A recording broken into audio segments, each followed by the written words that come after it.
बहुत दिन की बात है। लक्ष्मणपुर गांव में बिरजू अपनी पत्नी कमला और एक बच्चे के साथ रहता था और वो गांव में खेतीबाड़ी का काम किया करता था। एक दिन बिरजू ने सोचा कि क्यों ना मुंबई शहर जाया जाए, यह तो वैसे भी हम भूखे ही मरने वाले हैं। एक दिन बिरजू अपनी पत्नी कमला से कहता है कि कमला, क्यों ना हम शहर जाके काम करें। खेती बाड़ी से हम लोगों का दिन नहीं गुजर रहा है। वहाँ जाएंगे तो कुछ अच्छा ही होगा, नहीं तो यहाँ रहेंगे तो हम सब भूखे ही मर जाएंगे। हाँ, ठीक है, चलिए हम कल ही चलते हैं मुंबई शहर में। हाँ, तुम जल्दी से अपना सामान पैक कर लो, हम कल सुबह ही निकल जाते हैं। अगले दिन सुबह बिरजू अपनी पत्नी और बच्चे को लेकर बस से मुंबई शहर की ओर निकल पड़ता है। देखते देखते बिरजू मुंबई शहर पहुंच जाता है। मुंबई जाकर वो लोगों से पूछता है, अरे भाई साहब, रुकिए न थोड़ा, हमारी एक मदद करेंगे।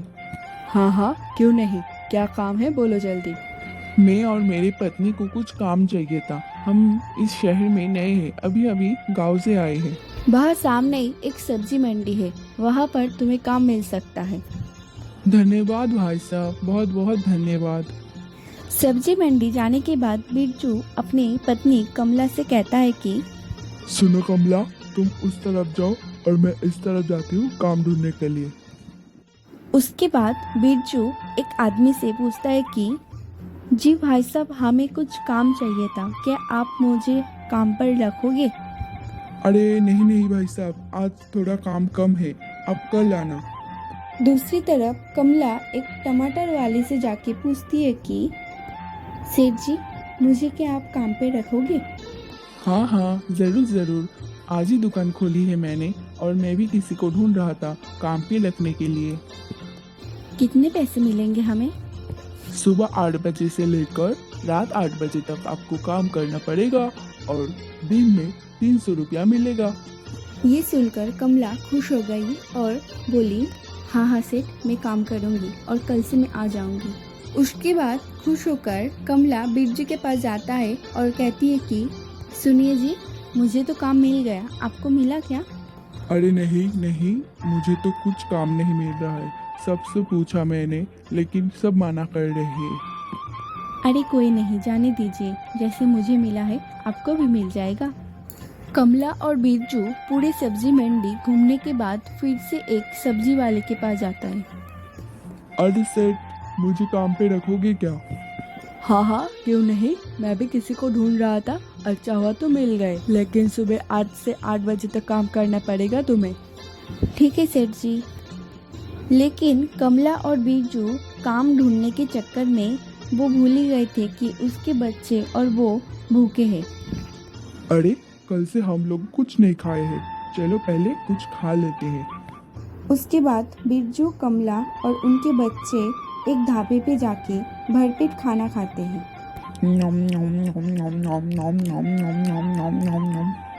अरे चलो, अब तो पेट भी भर गया और हमें तो काम भी मिल गया। अब रहने के लिए घर ढूंढते हैं। वहाँ से निकलने के बाद बिरजू एक किराए के घर के सामने जाकर पहुँचे और वहाँ पर एक आदमी से पूछा, अरे भाई साहब, हमें किराए का घर चाहिए था, यहाँ पर किराए का घर कहाँ मिलेगा? चलो मेरे पीछे, मैं दिखाता हूँ तुम्हें किराए का घर। उसके बाद वो आदमी बिरजू और कमला को लेकर एक किराए के घर में जाकर पहुँचा। अरे चाचा, ये घर तो बहुत ही सुंदर है और महंगा भी दिख रहा है। कितना किराया है इस घर का? अरे नहीं, महंगा नहीं है, सिर्फ 2000 रुपया है। अरे भाई साहब, ये तो बहुत ही महंगा है, हम कहाँ दे पाएंगे इतना पैसा। आप थोड़ा पैसा कम करो ना। अरे नहीं, लेना है तो लो, एक भी पैसा कम नहीं करूँगा, नहीं तो दूसरा कमरा देखो। सुनिए जी, रात भी बहुत हो गए हैं और नए शहर में हम कहाँ भटकेंगे, इससे अच्छा ले ही लेते हैं। ये लो भाई साहब, पूरे 2000 रुपया। उसके बाद अगले दिन सुबह बिरजू और कमला दोनों मिलकर काम पे निकल जाते हैं। सब्जी मंडी पहुंचने के बाद बिरजू अपनी पत्नी कमला से कहता है कि सुनो कमला, तुम जाओ अपने सेठ के पास और मैं भी जाता हूँ अपने सेठ के पास। दोनों अपने अपने सेठ के पास जाता है और कहता है कि रामू, सेठ जी बोलिए क्या काम करना पड़ेगा मुझे। आ गए तुम थोड़ा दुकान का साफ सफाई कर दो। उसके बाद बिरजू अपने काम पर लग जाते हैं। दूसरी ओर कमला अपने सेठ से जाके कहती है कि अरे सेठ जी बोलिए ना, क्या काम करना पड़ेगा मुझे। मुझे ये सामान दूसरे दुकान में पहुंचाना है, तुम मुझे थोड़ा मदद कर दो। ठीक है सेठ जी। रात 8 बजते ही दोनों अपना अपना काम का पैसा लेकर सब्जी मंडी से निकलता है और कहता है कि चलो चलो कुछ खाया जाए। ऐसे ही 1 महीना गुजर गया काम करते हुए और पूरे शहर में कोरोना वायरस नाम का एक वायरस आ गए है।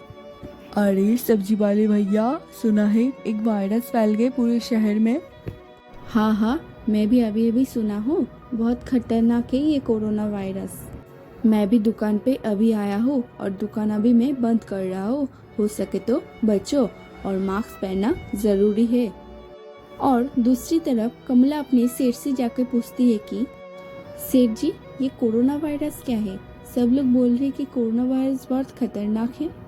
सुनो, कोरोना वायरस बहुत खतरनाक वायरस है, इससे लोग मर रहे हैं।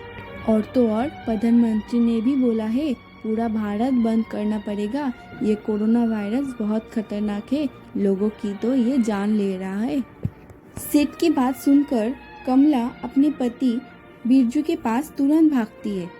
अरे बिरजू, सुना है तुमने पूरे शहर में कोरोना वायरस फैल गए हैं और मेरे सेठ ने तो दुकानें बंद कर दी है।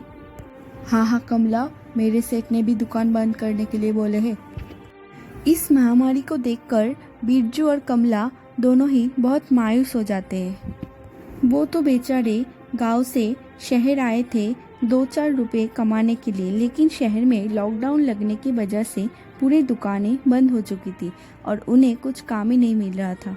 और ये सब देखते हुए बिरजू बहुत ही परेशान होके अपनी पत्नी कमला से कहता है कि अरे कमला, ये क्या हो गए है? हम क्या सोचकर आए थे गांव से और यह तो और भी बदतर हालात हो गए हैं। हाँ जी, आप तो सही कह रहे हो। पूरे 1 महीने जो हमने पैसा कमाया था वो भी ख़त्म हो गए। अब तो मकान मालिक भी पैसा मांगने के लिए आएंगे। इस अनजान शहर में हमारा गंभीर परिस्थिति कोई नहीं समझेगा। तुम सही कह रहे हो, हमें हमारा गांव वापस लौट जाना चाहिए। उसके बाद बिरजू अपनी पत्नी को लेकर बस स्टॉप पर पहुंचते हैं और बिरजू बस वाले को टिकट के पैसे के बारे में पूछता है और बस वाला बहुत ही महंगी टिकट बताते हैं। रामू के पास इतना पैसा भी नहीं कि वो बस से वापस गांव चला जाए। उसके बाद बिरजू और उसका परिवार बेचारा पैदल ही अपने गांव वापस चला जाता है। तो दोस्तों, परिस्थिति कैसा भी हो, अपना गांव छोड़कर दूसरे अनजान शहर कभी नहीं जाना चाहिए।